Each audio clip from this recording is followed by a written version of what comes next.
Welcome back. Big breaking. ఇది Tamil Nadu CM Vijay విడాకుల case ఒక కీలక మలుపు తిరిగింది. విజయ్ తో విడాకుల కేసును వెనక్కి తీసుకున్నారు ఆయన భార్య సంగీత. దీంతో కేసును ముగిస్తున్నట్టు చెంగల్పట్టు జిల్లా కోర్టు తీర్పును వెల్లడించింది.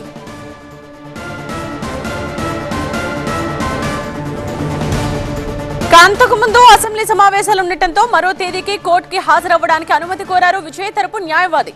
లండన్ నుండి వీడియో కాన్ఫరెన్స్ ద్వారా హాజరయ్యారు విజయ్ భార్య సంగీత.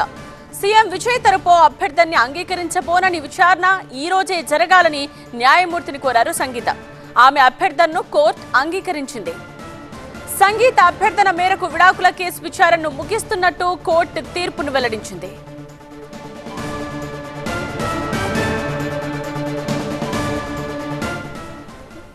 ఇదే విషయానికి సంబంధించిన కంప్లీట్ డీటెయిల్స్ తెలుసుకుందాం. మా ప్రతినిధి మురళి సిద్ధంగా ఉన్నారు.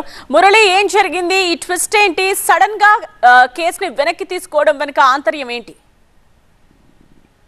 అంటే ఇరువైపుల నుంచి, ఇటు సంగీత వైపు నుంచి కానీ ఇటు విజయ్ నుంచి కానీ దీనిపై ఎలాంటి ప్రకటన రాలేదు. కానీ కోర్టు ద్వారానే ఈ విషయం అయితే తెలిసింది. అయితే కొంతకాలంగా ఈ విషయంపై చర్చ అయితే జరుగుతోంది. విజయ్ ఎన్నికలు అయిన తర్వాత, మొత్తం ప్రభుత్వం ఏర్పాటైన తర్వాత ఒక చర్చ అయితే జరిగింది. సో భార్యాభర్తలు ఇద్దరూ కూడా మళ్ళీ కలవబోతున్నారన్నటువంటి ఒక చర్చ అయితే మాత్రం తమిళనాడు వ్యాప్తంగా ఒక వర్గంలో జరుగుతూ వస్తుంది.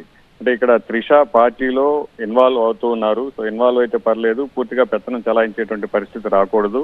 సో భార్యాభర్తలు ఇద్దరు కలవడమే మంచిదని అన్నటువంటి అభిప్రాయం ప్రజల్లో ఎక్కడ చూసినా కూడా వచ్చింది. సో కుటుంబ సభ్యుల్లోనే కొంతమంది బంధువులందరూ కూడా కలిసి మాట్లాడారు.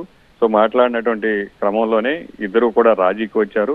సో రాజీకి వచ్చినటువంటి క్రమంలోనే కేసు సంగీత వెనక్కి తీసుకున్నారని తెలుస్తోంది. అయితే దీనికి సంబంధించి ఇరువైపుల నుంచి కూడా, అంటే ఈ కేసు అధికారికంగా పూర్తిగా కూడా, అంటే ఇవాళ వెనక్కి తీసుకుంటున్నట్టు సంగీత చెప్పడంతో, సంగీత తరపు న్యాయవాది తెలపడంతో కేసు అయితే క్లోజ్ అయినట్టుగానే భావించాలి. కానీ దీని అధికారికంగా పూర్తి కేసు క్లోజ్ అయినటువంటి విషయాలను వెల్లడించాలి. అలాగే దీని తర్వాత ఇద్దరు కూడా దీనికి సంబంధించి ఒక సోషల్ మీడియా వేదికగా కావచ్చు, లేదా పబ్లిక్ డొమైన్ లో, సో ఏదో ఒక విధంగా ఒక ప్రకటన అయితే మాత్రం వచ్చేటువంటి అవకాశం ఉంది. అయితే మురళి, ఇక సంగీత లండన్ నుంచి తిరిగి వచ్చి విజయ్ తో కలిసి ఉండడం, లేకపోతే అధికారిక కార్యక్రమంలో ఏమైనా పాల్గొనడం, ఇలాంటివన్నీ కూడా ఏమైనా ఎక్స్పెక్ట్ చేయొచ్చా?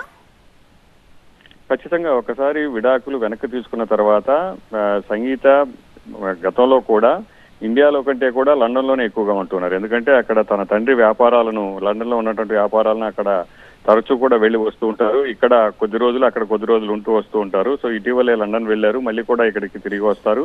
సో వచ్చిన తర్వాత ఇద్దరు కూడా భార్యాభర్తలు కలిసి జీవించడంతో పాటు పొలిటికల్ గా యాక్టివ్ అవుతారా లేదా అనేది తెలియదు. కానీ అది విజయ నిర్ణయం మేరకు సంగీత ఆ విధమైనటువంటి ఇన్వాల్వ్మెంట్ కోరుకుంటారా లేదనేది చూడాల్సి ఉంది. కానీ ప్రస్తుతానికైతే మాత్రం గత కొంతకాలంగా జరుగుతున్నటువంటి చర్చ ఏదైతే ఉందో, సో విడాకుల కేసు, విడాకుల తర్వాత జరుగుతున్నటువంటి పరిణామాలు, సో అది చాలా సందర్భాల్లో త్రిష విజయ్తో కలిసి బయటకు వెళ్ళడం, ఇవన్నీ కూడా అనేక ఊహాగానాలు వస్తున్నటువంటి నేపథ్యంలో వీటన్నిటికీ కూడా ఫుల్ స్టాప్ పెట్టడానికి భార్యాభర్తలు ఇద్దరు కూడా కలుస్తారన్నటువంటి గత కొంతకాలంగా జరుగుతున్నటువంటి ప్రచారానికి సో ఇవాల్టి పరిణామం ఒక కీలకమైనటువంటి మలుపుగా మనం చూడవచ్చు.